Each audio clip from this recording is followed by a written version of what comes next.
A New Mexico woman goes missing just days before she's called as a key witness in a trial. Then she's found dead on the Isleta Pueblo more than a month later. News 13's Madeline Schmidt is here with the chilling story. Yeah, well, Dean and Jessica, Felicia Trout would have pointed the finger at her boyfriend in court, but that didn't happen.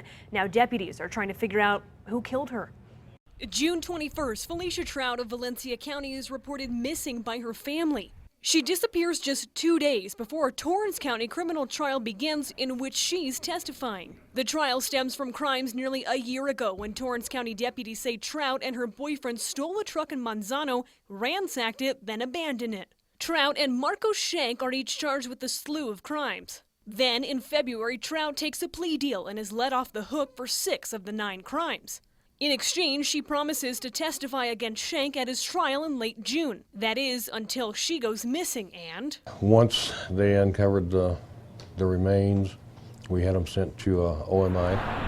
On Sunday, Trout was found dead on the Isleta Pueblo. Valencia County deputies were first called to the reservation by Isleta officers who found a stolen vehicle that Trout was connected to.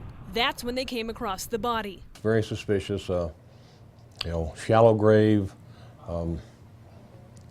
There was some stuff around the area that led us to have concerns that this is going to be a homicide. Chief Deputy Gary Hall says his detectives are following a few leads with no suspects at this point. As for Shank and his trial?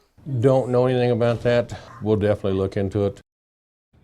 Shank was convicted without Trout's testimony. He'll be sentenced in September. They both have long criminal records. Jessica, back to you. All right, thank you, Madeline. Trout had at least 6 pending criminal cases against her. Most of those were for theft.